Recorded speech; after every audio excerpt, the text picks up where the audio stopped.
I'm going to break down the top 5 beginner RC transmitters under $200, and that starts right now.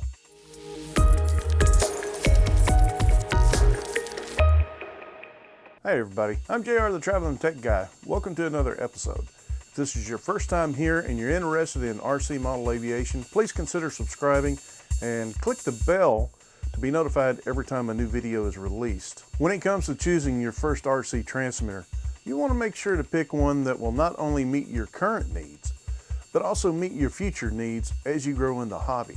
While researching through all of the specs of each of the transmitters, here are my top 5 picks for under $200 that I feel are a good value.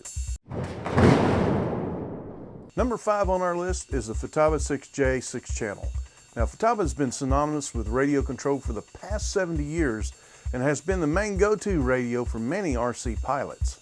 The 6J comes with 6 channels, 2 modes for air and heli, uses Futaba's own SFHSS as well as FHSS communication protocol, has a 15 model memory, 4 character model name. The 6J starts out at $199. And you can get you a 6-channel receiver. They start at about $40. What I like about the 6J, it's packed with a lot of features that allow you to move up to more complex airplanes requiring different programming mixes. The menu is pretty straightforward and it's easy to navigate for dialing in your settings. Now what I don't like, or I really say I don't have a dislike for the 6J, this is more of what I'd rather see it have. I'd like to see telemetry. Having real-time information on the status of your battery or signal strength could prevent you from losing your airplane. I would also like to see an increase in the model memory storage capability. 15 models, if you're like me, it's not going to be enough. Now, number 4 on our list is going to be the Turnigy TGY i6 6-channel radio from Hobbyking.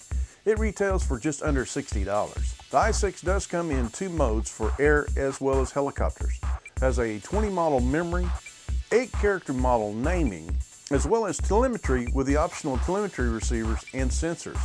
It is powered by 4 AA batteries, uses the AFHDS-2A and the AFHDS communication protocol. What I like about the Turnigy i6 is the price. You can't beat it for under $60 with all the features that are packed in it.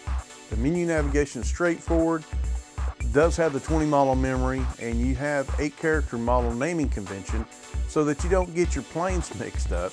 It does come with telemetry, and you can also use FlySky receivers.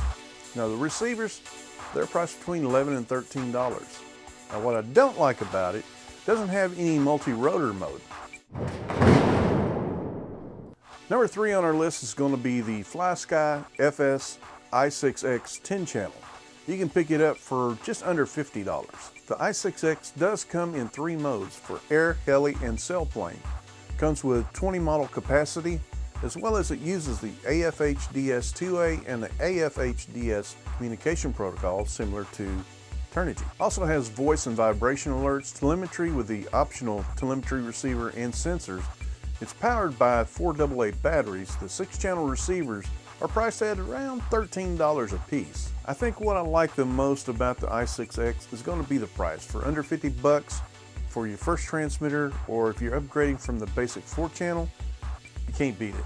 The 10 channels are great, especially if you have a plane that has more than just flaps and retracts, such as lights and bomb drops. Now, as far as what I don't like about it, there's really not any dislikes. It is what it is. It's a budget transmitter, but for the price and features, I can see myself using it as my first transmitter.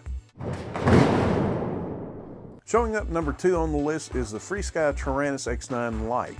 It's a 24 channel and you can pick it up between $65 and $95. What I like about this transmitter is going to be the price. For under $100 with all the features that are packed into it, it's still a real good value. Having a 60 model base memory that's expandable by an SD card to hold even more models, that's a win-win for me. One of the key features that I really like is telemetry with RSSI.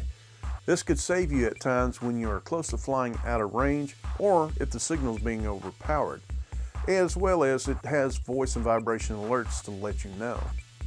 The only thing I don't like about it, it's powered by a LiPo battery.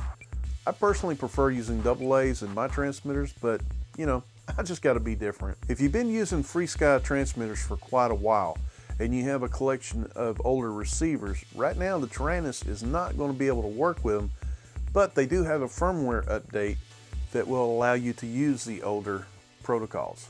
On average, the FreeSky receivers cost about $40 a piece. And showing up on number 1 on the list is going to be the Spektrum DX6E 6-channel radio, which you can get the radio-only feature for $169.99 or get one with the receiver radio combo for $199. The DX6E comes in all your favorite modes, air, heli, sail, as well as multi-rotor, making it an all-around great value for whatever style of flying you want to do. And it doesn't hurt that it has a 250 model memory at the base. Also has an SD card slot to import or export models. Comes with built-in telemetry, and the firmware is easily updated by an SD card. It does have up to 20 character model naming convention, so that you can know exactly which model you're on. Has 7 user assignable switches, a wireless trainer feature, and works with any bind and fly airplane that uses the DSM-2 or DSM-X communication protocol. You can pick up a 6-channel receiver for about $40. If you want the ones with ASX3 in them, that's going to cost you a little more, about $80. What I like about this transmitter? Pretty much everything. There's not really anything that I don't like about the features, the functions of this transmitter. The only thing I really don't like is the pricey receiver, especially if you go with the one with the ASX3 that costs around $80. One of the biggest advantages to using the Spektrum DX6E is a wide variety of bind and fly airplanes available on the market. From micro indoor planes to warbirds and jets, the hardest part is going to be choosing what plane you'll get next. So let me know down in the comments, what was your first 2.4 gigahertz transmitter, and what are you using today, or are you still using the same original one? So if you're new to the hobby or just getting started or thinking about getting started in the hobby, be sure to check out a couple of my videos up here. Till next time.